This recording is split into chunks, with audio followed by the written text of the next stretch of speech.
zahraniční hudbu a tak jednou jsem šel na zkoušku právě Frantovi Čechovi a někde ze suprafonu z krámu hrála taková překrásná písnička z těch reproduktorů Holubý dům a mě to tak zaujalo, to byla taková strašná síla ta písnička, že jsem hned večer na zkoušce nahlásil v kapele, že jsem slyšel nějakýho zpěváka Jirku Schillingera s nějakou překrásnou věcí Holubý dům a že to považuji za strašný talent. Franta Čech zareagoval naprosto fantasticky, protože zanedlouho, jak my říkáme, muzikanti dal lano Jirkovi Schillingerovi do svojí vlastní skupiny a já tomu s úsměvem říkám, že vlastně zlikvidoval konkurenci hned na jejím počátku. Všude likvidujete konkurenci, to je otázka, která je trošku naivní. To čalouník likviduje konkurenci, dobrý instalatér likviduje konkurenci, prostě. Já jsem chtěl Schillingera, Schillinger chtěl mě, tak... Já marně hledám slova ve verších. Ty chtěl si jistě, Jirko, říct, že nevyznáš se v řečech salóních. Já marně hledám slova ve verších. Však teď už mě vtipný rým napadá. Neukvapuj se, Jirko, vše dobře zvaž. Co není jasné, mně se taž. Když se to stalo, je mi to strašně líto, lásko má. Tak moc mě to vzalo, to prosté slůvko nevěrná. Vím, to chce klid, když má to být. Klíč mi zpátky dej, už mě nelíbej, už mě nelíbej, tak lásko pá. S jiným dál si hrej, už mě nelíbej, už mě nelíbej, lásko má. Jak jsem šel kolem, viděl jsem více, než se vidět má. To nebyl jen dojem, ten prostý fakt, že se mi nevěrná. Vím, to chce klid, když má to být. Klíč mi zpátky dej, už mě nelíbej, už mě nelíbej, tak lásko pá.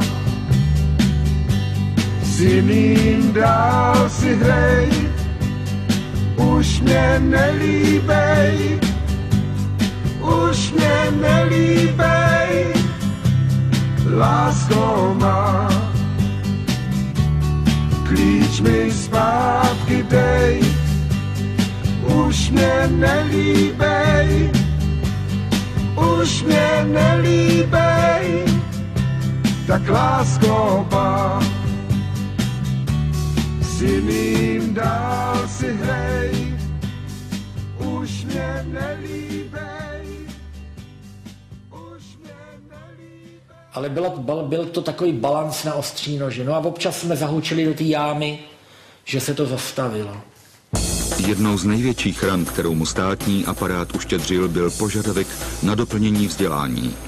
Bylo zjištěno, že nemáte příslušné odborné vzdělání, které nelze vzhledem k vašemu věku prominout. Žádáme vás, abyste urychleně zahájil studium a přispěl tak k dalšímu rozvoji naší populární hudby. Byl přemýšlivý, vlídnej člověk, tichý, skromný, který žral obilí a chodil do kostela, zajímal se o filozofii, přestal kouřit, aby byl zdravý, cvičil, přestal žrát maso, aby byl dobrý člověk, aby se mu vyměnily buňky. On tak strašně chtěl dělat dobrý věci, byl statečný. Téměř neuvěřitelné, že se Jirkovi podařilo projít sítem strážců kulturní čistoty. Vlasatý zpěvák by se spíš hodil do Ameriky 60. let, než do normalizačního Československa. Vlast, národ, stát, socialismus, to jsou pojmy, které se v našem každodenním slovníku příliš často nevyskytují. V životě lidu, národa i každého jednotlivce jsou však chvíle, kdy je třeba konkrétně se zamyslet nad významem těchto slov. Zamyslet se zdá. Po prohlášení Charty 77 tlak státních orgánů na kulturní frontu ještě zesílil. Ti, kteří chtěli veřejně vystupovat, platili krutou ideologickou daň. Žánr, ve kterém pracuji, je určen hlavně teda mladým lidem a má plnou podporu naší společnosti, komunistické strany. A já to cítím jako závazek, který je potřeba splatit dobrou prací, písničkami, aby lidi měli radost a byli veselí. Celá doba byla takhle schizofrenní. My jsme se vůbec nelišili od tím absurdní, kdy prostě děti chodili do školy a učili se o komunistech a doma jim říkali rodiče, že to tak není. Všechno bylo jinak, všechno bylo vylhaný prostě. Byla taková doba. Já jsem potkal po jeho smrti Janu Kratochvílovou a veselý kousek, ona mi říká, představ si, já jsem úplně v šoku, já jsem byla na ministerstvu kultury a tam mi vyhrožoval ten úředník a řekl mi, že Schillinger měl štěstí, že umřel, protože by ho taky likvidovali.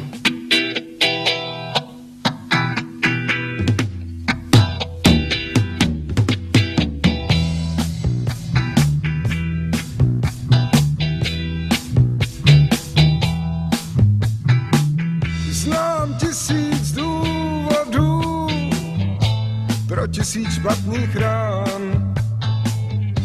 Znám 1000 smutných příběhů, bez hrdinů i dám. Znám 1000 tajemství, tvých dnů jak na román. V nich milenci se střídají, jen já jsem nepozván. Já nenacházím lék, též nevynutím pláč. Já nemohu pryč jít a nechci tady stát.